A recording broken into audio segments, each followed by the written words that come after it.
Bueno, ya está sentado aquí con nosotros. Buen día, Nacho Cámpora. Buen día, ¿cómo están? Ignacio Nacho Cámpora. Te, Nacho tiene la particularidad de ser tan ordenado que nos pidió, che, ¿qué tienen ganas de hablar? Y yo empecé a googlear. Igual no me tiraste tema, yo ya traje tema. Él le pidió al chat GPT temas de política internacional. Tal cual. Pero después quise defender mi postura. Hoy la venía pensando para defender, porque en realidad es por donde pasan los ejes de la discusión internacional. Pero nada, Nacho, obviamente, vos lo armás. Yo traje tema, como había tema libre, Claro. traje uno del día de hoy y de mañana, que es el Día de Europa, Día de la Victoria, eso sí. Europa, Día de la Victoria. ¿Por qué? Porque es el aniversario del fin de la guerra en Europa. Eso. La Segunda Guerra Mundial, hablando en... Que además está anclada la actualidad de guerra en Europa, digamos, básicamente. Totalmente. Con actores similares, pero no iguales. Bueno, hoy en Europa efectivamente se celebra... Leo, se rompe un poquito el volumen del micrófono de Nacho. Sí, está un poco ahí alto. Está perfecto.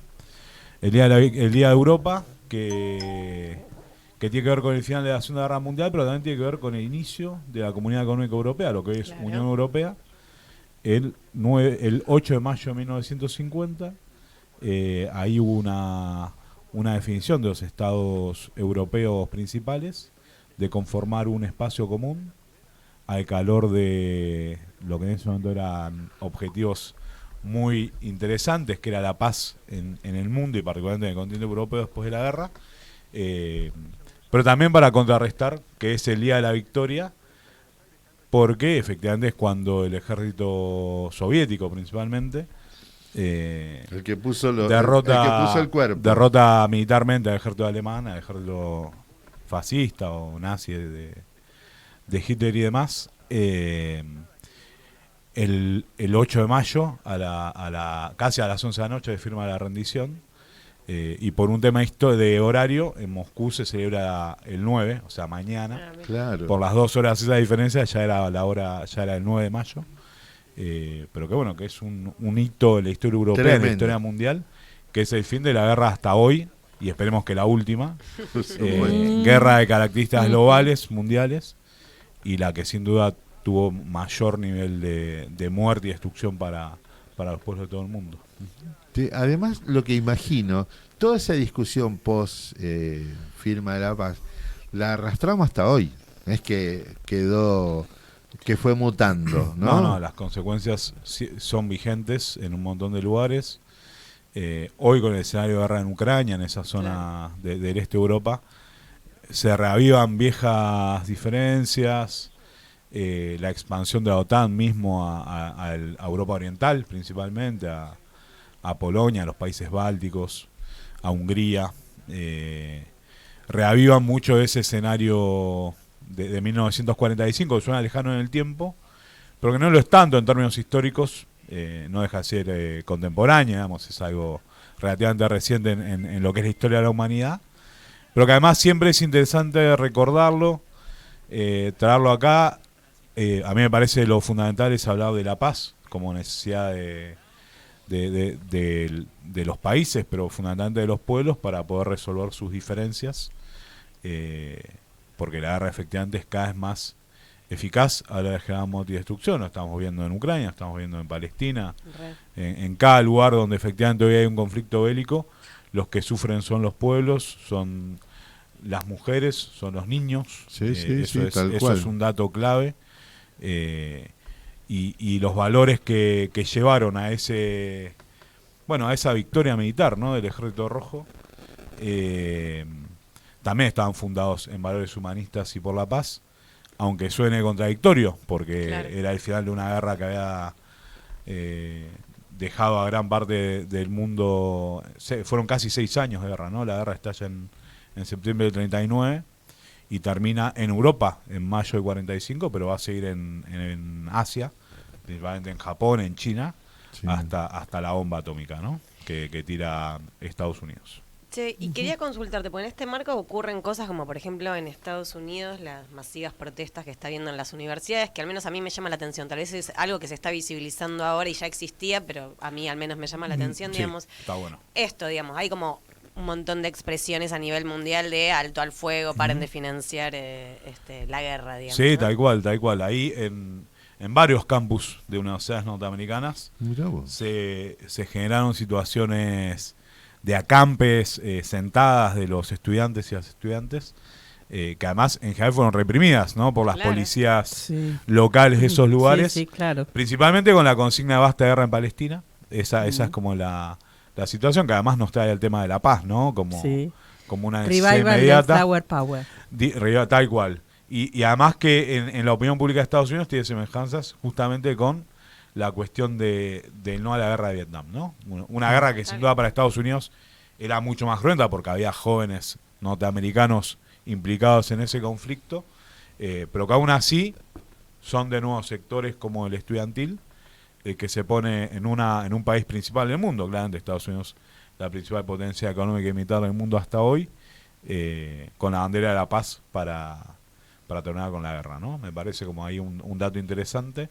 Es un fenómeno que podemos hablar del movimiento popular norteamericano. Yo no sé si se acuerdan, hace menos de un año la huelga de los actores. Sí, es verdad. Y de los guionistas que fue larguísima. Y de los guionistas que fue Larguísima. que fue larguísima.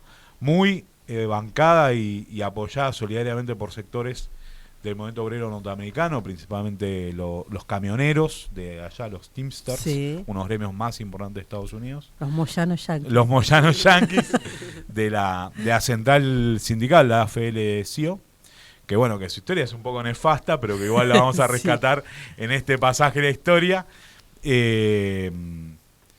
donde efectivamente empiezan a reaparecer en un país que durante casi 30 años estuvo dormidos en gran parte de los conflictos sociales de carácter laboral, o en este caso un conflicto en un país del mundo donde salen sectores significativos como son los estudiantes universitarios, el imaginario de la sociedad norteamericana a pedir la paz, eso reaparece y no es casualidad, digamos, a eso iba. Ya hace un tiempo que en el Partido Demócrata principalmente, y con la aparición, no sé si se acuerdan, de Bernie Sanders hace un par de elecciones, como oposición dentro del Partido Demócrata, uno de los candidatos a ser candidato a presidente, que finalmente es Biden, la candidatura de Sanders está fundada en sectores trabajadores y sectores estudiantiles, progresistas, de izquierda dentro del mapa norteamericano, de ser de izquierda en Estados Unidos tiene otras implicancias, pero que efectivamente dio lugar a un sector social a que se organiza, a que sea parte de las luchas del pueblo norteamericano, principalmente las minorías, los negros, los latinos, la diversidad, pero también los trabajadores y los estudiantes, o sea, en términos más clásicos. Eso es un fenómeno de los últimos 10 años, quizá, y que hay que atenderlo, porque no es casualidad que en un lugar donde está absolutamente estigmatizado el reclamado por tus derechos, donde eras acusado rápidamente de sería absurdo en términos de la Argentina 2024, efectivamente el capital termina siendo tan brutal, el nivel de explotación termina siendo tan brutal, las diferencias dentro de una misma sociedad se tornan tan brutales, van claro también a consecuencias de la burbuja financiera en 2008, donde un montón de norteamericanos perdieron sus viviendas producto de la caída de esos créditos que eran impagables para el pueblo norteamericano. Yo pensaba peor que los UBA de Macri. Peor que los UBA de Macri. No sé si peores, los UBA de Macri son un problema serio para los sectores que hoy están pagando un crédito hipotecario que se endeudaron, hace ya casi 10 años. Exacto. Pero que ahora efectivamente están afrontando una cosita que pensaba también mientras hablabas es la latinoamericanización y la negrización de la sociedad yanqui. Quizás también tenga que ver con esto, ¿no? Con pensarla más filosóficamente, sociológicamente. Sí, bueno, indudablemente que la inmigración y sobre todo esos sectores son parte principal de la fuerza laboral norteamericana en todos los ámbitos, en las industrias de servicios, en las industrias, en la producción misma. Efectivamente son un actor central y tiene que ver porque vienen con sus experiencias, son migrantes, se organizan dentro de los círculos migrantes y además son sumamente discriminados. Esa es la realidad de cualquier país, de cualquier país y un país que se asume potencia, donde los migrantes llegan en busca de un futuro, ¿no? Claramente, no hay Sí, mucha, sí. no hay muchas vueltas a las necesidades inmediatas. La discriminación también fue, y el no acceso a derechos básicos implica también la necesidad de que esos colectivos se organicen y empiecen a dinamizar a toda la clase trabajadora norteamericana, no solo a ese sector. Sí, pero por eso a mí me llamaba la atención, porque cuando hablábamos de estas protestas, digamos, estamos hablando de la Universidad de Harvard, Columbia, digamos, Sí, sí, que sí, tal vez desde mi imaginario, universidades más desde principales, acá, claro, claro. es tipo, uy, esa es la elite, o es algo como muy exclusivo, ¿no? Y se veían imágenes que, nada, eran Sí, picantes. indudablemente. Muchachos, cuando reprimen. Cuando reprimen, pero además también es verdad que fue en las universidades principales, universidades que uno asume que uno diría, ahí son todos liberales. Ese sería como Sí, el o es de lo que Claro. acá la derecha se jacta de Claro. nada. Yo estudié en Harvard. No, yo estudié claro, yo estudié en Harvard. Tal cual, esa línea. También son lugares donde, como las universidades yanquis, tienen un poderío económico brutal. Increíble. Y además se ocupan, digamos, es una política de cada universidad. Tener a los mejores profesores, tener a los mejores estudiantes, se ocupan de becar a los que no pueden pagar esas Sí, universidades. pues sale un bille aparte. Pues de la sale universidad. muchísimo dinero estudiar en Estados Unidos. Yo tengo 3 mis primos que estudiaron 2 en Maryland Mirá los cámpora. y estos son campos. Campos Eras. 2 estudiaron en Maryland y Jimé estudió en la Universidad de Nueva York. Mira. Sí, que es muy linda, además, divina esa Hermosa. universidad. Ediliciamente hermosa. Ella estudió arquitectura y los otros chicos estudiaron ingeniería. Carreras caras, Se dejaron además. acá en la uva. Carreras caras. Pero efectivamente, la hora de definir la universidad, de acceder a los fondos para la universidad, es toda una definición. Pero vuelvo sobre esto. En esas universidades, incluso en Harvard, incluso, no sé, ahora se me fueron los nombres, pero hay un montón de universidades muy grosas en Estados Unidos. Ellos se ocupan de tener una perspectiva en sus profesores y en sus estudiantes muy amplia, de diversas culturas, pero también de diversas ideologías. Mirá. Atilio Borón estudió en Estados Unidos ¿Verdad? y fue Ah. profesor muchísimos años en Ujú. Estados Unidos. Profesor así como con el máximo cargo dentro del Oh. ámbito de los docentes. Y eso, bueno, eso también genera pensamiento crítico, digamos. O sea, donde hay condiciones, Claro. donde se genera un antagonismo con una situación brutal, como es la del lo que hoy todos consideramos, o en términos generales se considera una masacre contra un pueblo particularmente como es el pueblo palestino. Bueno, permite que estos sectores se puedan organizar y salir a protestar por lo que consideran que es un acto de injusticia absoluto, ¿no? O sea, Tal cual. me parece re interesante ese fenómeno, pero va anclado en un fenómeno más amplio, que es estos sectores progresistas o izquierda norteamericanos. Insisto sobre esto, como es un sistema bipartidista donde pensar en un tercer partido, aunque existen, Claro. hay 4 o 5 partidos nacionales, uno podría decir. Uno son los libertarios de verdad, el Liberty Party. Otro es el Partido Verde. Son los otros partidos que tienen como representación nacional, Claro. no legislativa. O sea, no existen, no son parlamentarios, no tienen gobernadores, no existe Ah, ese no, lugar. libre albedrío. Pero, no hay. pero son partidos que tienen, creo que los verdes, no me acuerdo ahora el número exacto, pero son más de 300.000 miembros activos. O sea, ¿Cuándo eran mirá. las elecciones en Estados Unidos? las elecciones son en noviembre. En noviembre.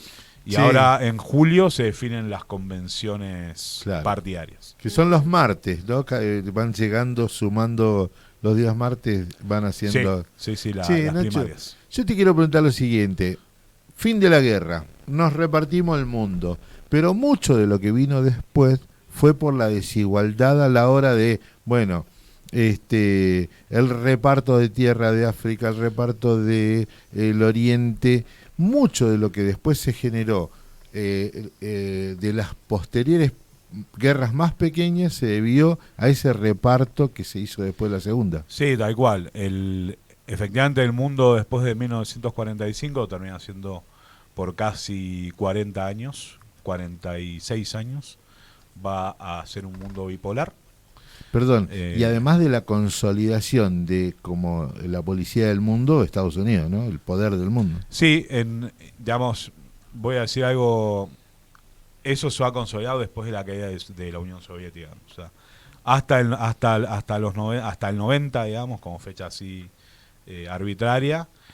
La disputa de quién dominaba militarmente el mundo eran dos grandes bloques que se enfrentaban en todos los lugares posibles, pero que, y vuelvo sobre algo anterior, en el 45 efectivamente en unas conferencias previas, en realidad el 45 al final de la guerra, se empieza a conformar el mapa futuro del mundo, de Europa, pero de todo el mundo, pero también va a dar lugar a las Naciones Unidas como órgano máximo supranacional, y va a permitir los procesos de descolonización en gran parte de todos los continentes del mundo, particularmente África y Asia.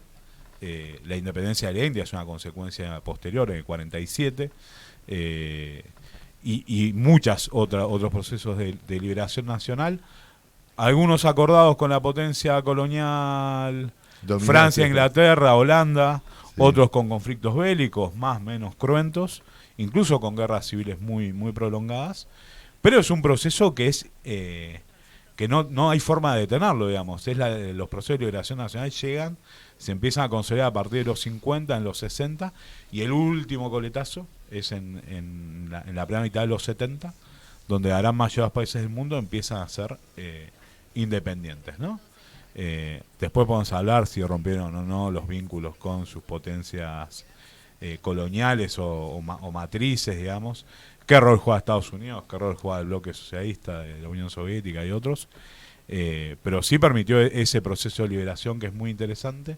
Que hace poquito se cumplieron 50 años de la Revolución de los Claveles en Portugal, sí. Que dio lugar al último proceso importante de descolonización en África, que fue Angola, Mozambique, Guinea, Cabo Verde y Santo Tomé. Y que además dio lugar al final de la última gran dictadura europea, 48 años de dictadura del Estado Nuevo en Portugal, y una revolución muy linda, protagonizada por militares, que era un golpe de Estado, pero que no venían a instalar una nueva dictadura, sino a abrir un proceso democrático en ese país. Como el GO. Bueno, era el momento de las Fuerzas Armadas, oficiales jóvenes, muchos veteranos de la guerra en África. Esa juventud portuguesa no quería más, o sea, era un país que tenía un 30% de alfabetismo, que tenía millones de exiliados que se iban a laburar principalmente a Alemania y Francia como mano de obra barata. No es que iban a ser gerentes de empresas, iban a laburar en la construcción, en las fábricas, y que además, si no te ibas del país a tus 18 años, llegaba el turno de la mili o del servicio militar obligatorio, y lo más probable es que tu destino sea una colonia africana luchando una guerra que consideran totalmente ajena, que no es tuya, un laburo ideológico de las fuerzas políticas portuguesas en las Fuerzas Armadas para entender que eso tenga que terminar. Eso es parte de las consecuencias de ese mundo, porque algo más próximo, España y Franco. Todos los republicanos españoles pensaban que con el fin de la guerra finalizaba Franco. Franco se quedó 30 años más, digamos. Claro. Y con la misma tendencia política, no es que la movió un milímetro. No, por supuesto. Bueno, ese era un mundo en disputa entre dos bloques muy, muy fuertes. Qué grande, Nacho, impresionante. Sí. ¿Te Por puedo pedir todos un lados. encargo? ¿Te puedo pedir un encargo para la próxima? Obvio. Ya que hablaste del proceso de descolonización. Pero esto, como decir, esto pasó. No solamente tratamos la actualidad, hoy trajiste un tema tremendo.